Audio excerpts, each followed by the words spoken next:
It's 1 in the morning. Raph, what are you working on? The insurance for the border crossing tomorrow. Yeah, we just need that and we're gonna be ready tomorrow to go to Mexico. Why do you think we're gonna get arrested? Because we are so cool. Mexico! Nice.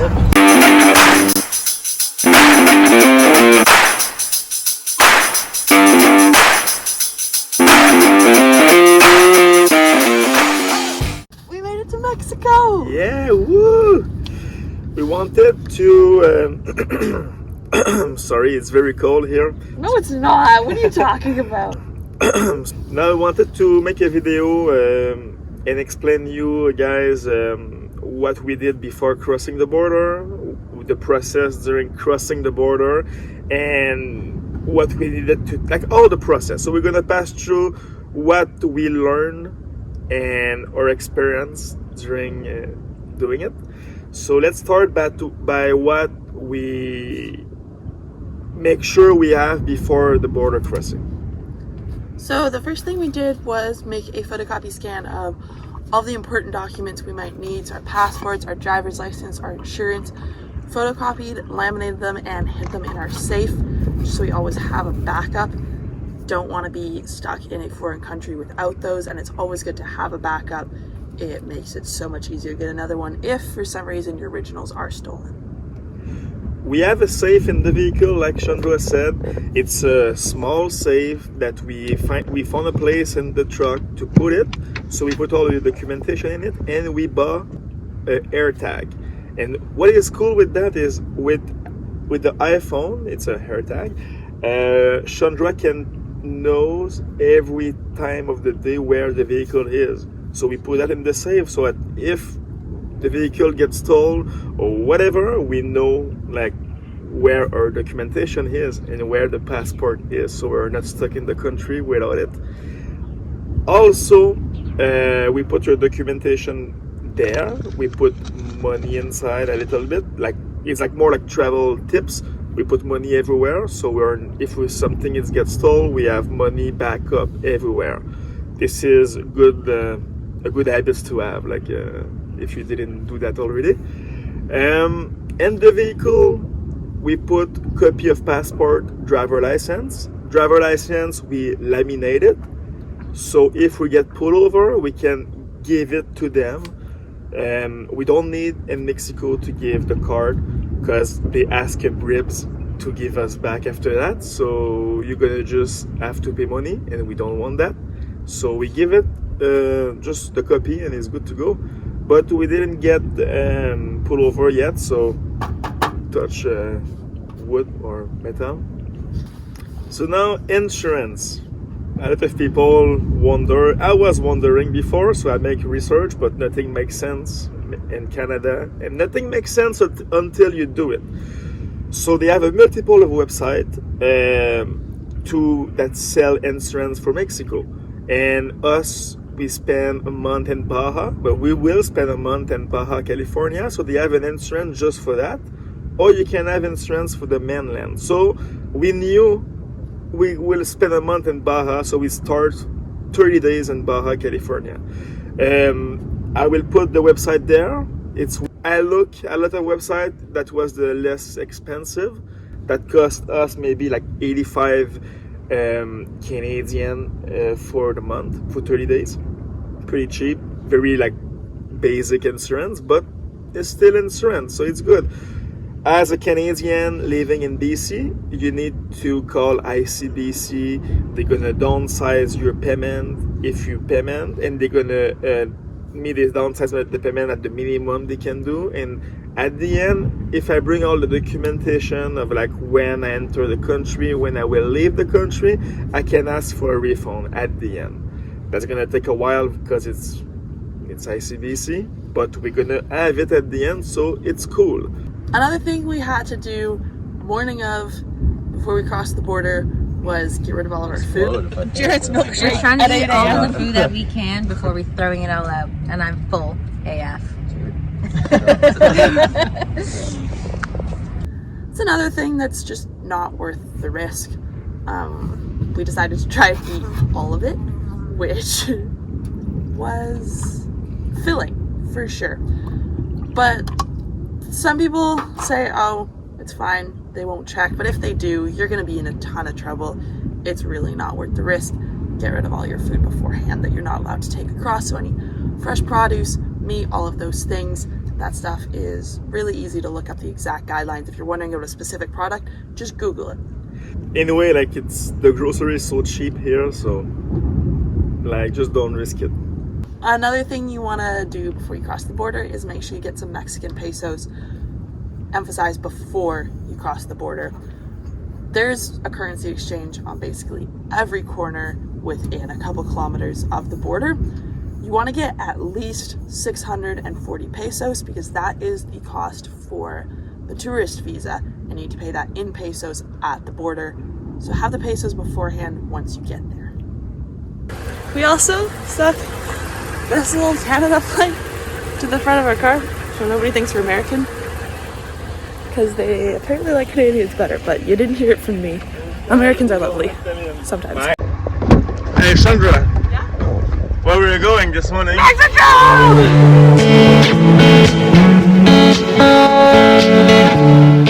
So the border crossing itself was interesting, not like any other borders we've crossed. Very different from the Canada-US border, which we cross all the time, because you rock up to the border and there's nobody there. There's no one in the little booths like there is in Canada and USA. If you want, you could just drive straight through. Don't do that. After you cross through where it looks like there should be booths, there's going to be an area to your left when you're driving through Mexicali, the border crossing we used. Not sure what it looks like at other border crossings, but look out for an area that you can pull over so you can go into the main building. You need to go into the main building. That's where you get your passport stamped, and that's where you get your visas. We weren't allowed to film in there, but we're going to kind of walk you through what it looked like for us in Mexicali. It'll look different at different border crossings, but just make sure find that building that you need to go into to get your passport stamped. They're all really friendly. A couple people were hanging around. They helped us park. The parking was a mess. We blocked in like 3 trucks, and we're like, is this okay? And they were like, yeah, it's fine. But we just kind of rolled with it. And so when we went inside the building, there's no signs. We had no idea where to go. Had to ask someone in broken Spanish where we go to get the passport stamped. They gave us directions, and we just found a little guy at a booth just there stamping passports. And at first, he just gave us the visa. We had to fill out some stuff. For our friends that came with us, they were just going to join us for the Baja section, so they specified in their visa just Baja. We had to specify all of Mexico. And then he stamped our visas, just a little thin piece of paper, told us not to lose them, gave them back, didn't even stamp our passport. So we had to clarify to be like, hey man, we want the stamp on our passport, because we have heard of a ton of issues that people run into coming back to the USA or trying to get to the mainland without that stamp on their passport. If you're going further south, trying to cross into Guatemala can also be a nightmare if you don't have that entry stamp. We heard of people having to fly back to Tijuana and walk to the border just to get that stamp so they could cross over to the mainland. So make sure if they don't stamp the passport, don't think, oh, they didn't stamp it, it's fine. Ask them to. You have to ask them to, and then they will stamp it for you. After that, we just walked back to the truck. Everything was good to go, and we were in Mexico. Drive down was interesting. Our friend, it was pretty good, pretty cool. Very long, like 20 something hours. This is on the GPS, but it's more than that, because it's at the beginning it's super cruisy, like it's 2 lane by side.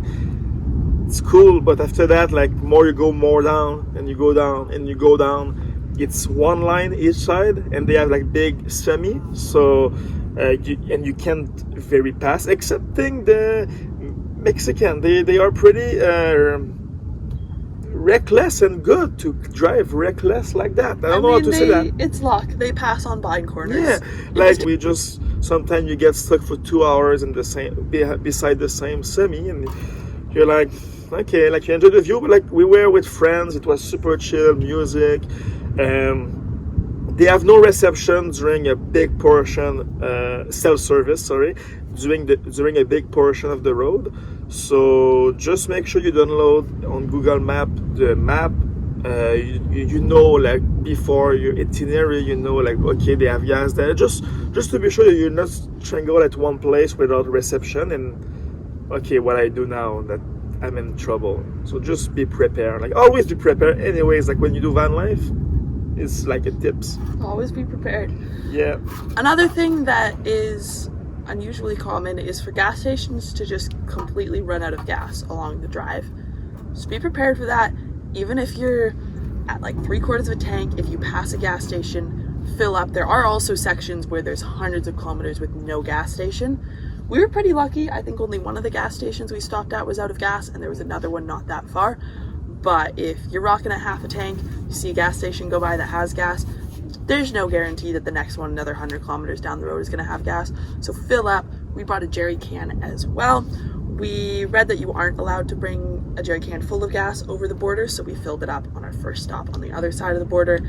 And we never needed to use it, which was lovely, but it would have been really bad if we needed to use it and we didn't have it full. We got lucky, so definitely would highly recommend bringing a jerry can. It's better to be safe than sorry. And also, on the way down, you're gonna cross some military checkpoint. To be prepared to that, just iOverlander application. Here, the picture is there. Prepare, look the review on that, okay? Like a ton of people write review on that. Oh, that military checkpoint was good. Just be prepared for your day. So look the review, you know the road. They have military checkpoint there, and there. You can see how that goes for people, so you can be prepared. The main purpose of those military checkpoints is to check for drug smuggling. This probably goes without saying. Never, ever, ever bring drugs into a foreign country. Just don't do drugs, kids. I'm gonna leave it at that.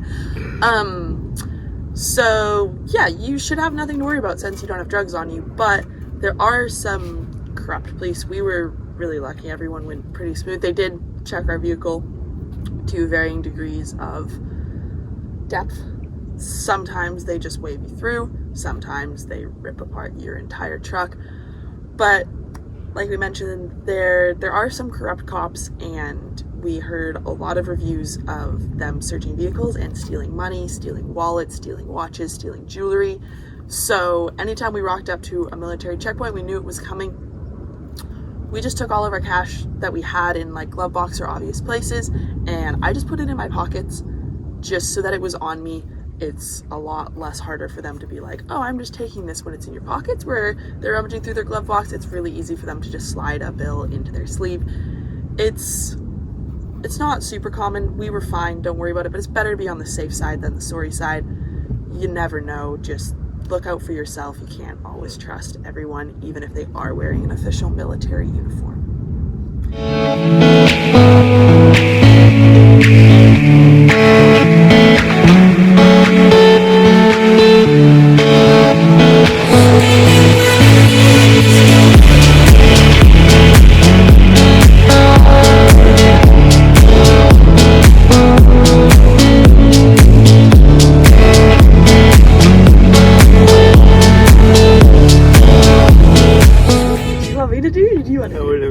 So guys, I hope you enjoyed the video. I hope it was like, no, okay. Like to see the setup on the video. Are you all together? So we're in Mexico now. We're gonna be making a bunch more videos about our experiences and our adventures here. It's gonna be super awesome. So if you want to tag along, hit that subscribe button. And if you like this video, give it a thumbs up. And if you have any questions, anything you want to know about the border crossing in more detail, or anything you want us to make a video on while we're in Mexico, drop a comment below. We'll try and get through all of them, answer any questions, make videos on anything you guys want to know. So don't be afraid, drop a comment below. Don't forget to put sunscreen and drink water.